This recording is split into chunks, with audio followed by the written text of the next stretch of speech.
Alright, hello everybody. Today we have ourselves a Super Galaxy. This is for Tim. This is quite an older radio. We had gone through and did a full overview on this radio for him. Out of the gate, couple of the ordinary things. R249 was not clipped. It was actually a different value. R238 was a different value. And then they had one of the craziest mods I think I've seen in a radio yet. Okay, they had, I'll show it here. Let's see. This is how the mod consisted. This was the transistor here for the audio amp, R249, and it was soldered like so to here. Okay, it was soldered on there, resistor, and then I believe that's a diode. I believe. But these parts here consisted, the resistor, I couldn't even see it. It was underneath this transformer completely. It was mounted underneath through, and then the diode was here. It was soldered on, and then the leg went down on the PCB, down like so, and then went over to the emitter leg of TR49, which was pretty wild to see. I did scribe some of this older glue away. I did quite a bit up in here as well, trying to get all this stuff off of here. Redid the bias, which was crazy. This had no transmit on it before. The driver was failure. It was a bad driver. It does have a brand new OEM original Mitsubishi 2166 in it. For anybody that says, oh, well, you can't get those anymore. Well, here they are, okay? Plain as silk. Those are original, old stock, brand new. I got those through my distributor in their warehouse department where they have some old stock laying. Sales rep messaged me and said, hey, do you want some? And I said, yeah, I'll take 5 of them. So there you go. Anyway, went through the rest of the radio. 20 milliamps on the driver. 50 per on these guys. And you might be saying 20 milliamps. Well, that's what this chassis calls for, because this is not a 3600 14B. This is a 3600 10A board. A little bit different revisions. So that's what we've got going on up in the rear there. We've gone through, done the receiver on it. Receive is okay, you know, for a radio that's almost 40 years old. It's okay. They did remove the SWR adjustment in it. Maybe at a prior time this had ran down for doing variable, and then that was taken out. I don't know. Counter. This thing had a horrible hum in it as soon as you turn it on. I'll bring this up. Can't hear it at all. Squelch it out. Can't hear diddly. Turn it off and turn it on. That's with it on. That's with it off. On. Off.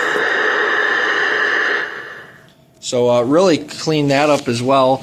Replaced all the caps in it. It had a couple definite bad ones for sure inside of it.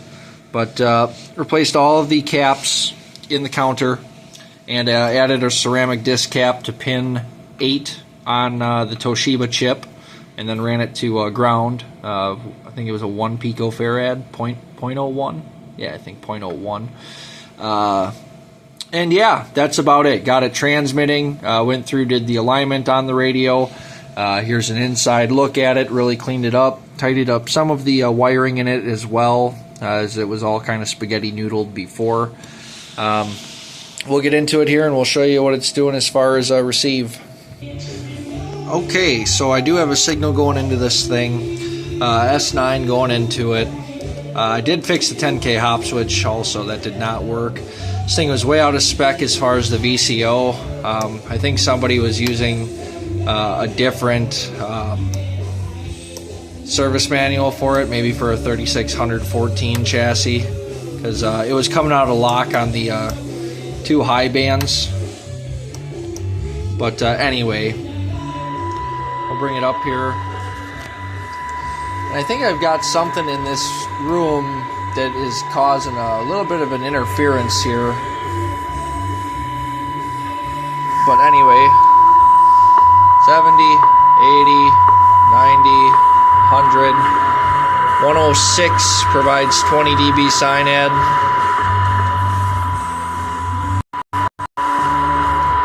Negative 113 provides 12 dB of cyanide.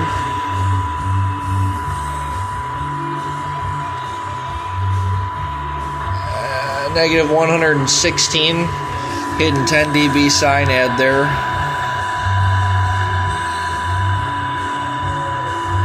Come on up there. There, smacked it. So not too bad. And over 3 dB at negative 125. It's noise blinker on. And that's off. On. Off. On. Off. RF gain. Operational, as you can see. And squelch. Also operational. Put it into sideband. There it is. Negative 127.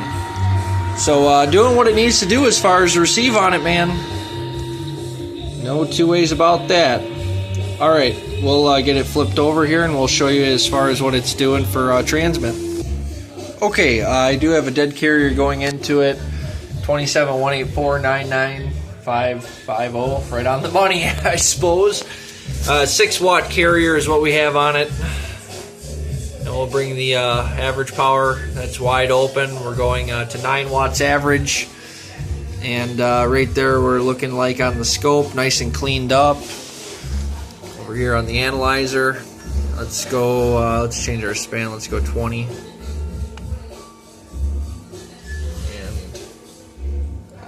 Let's hit it into peak. Just over 25, maybe about 28 watts output power on this thing with the original transistors, so still doing pretty fine. I would have to say so myself. Swing this down. Let's go. We're gonna go 3K span. There it is, looking more than fine. More than fine. And if we put it into sideband power, swing it over to 1K.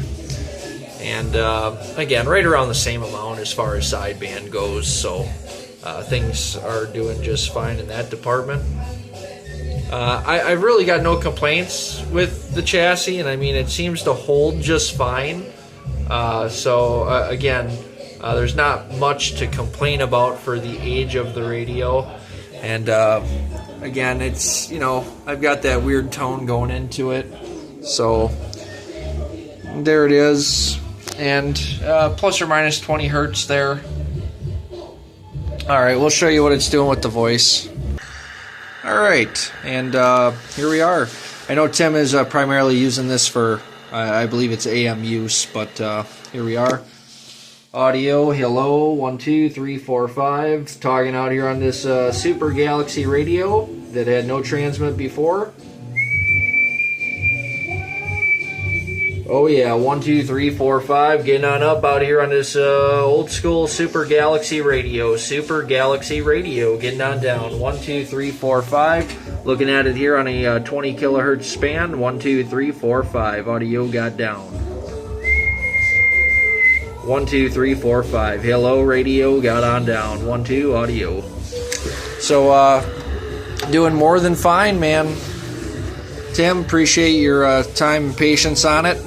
We'll be getting this one to you. We'll be taking a look here at the 88 soon also. Everybody else, definitely appreciate you as always. And like I said, more to come up here soon on radio. It's just been a bit. Take care. See you on the next one. Bye-bye.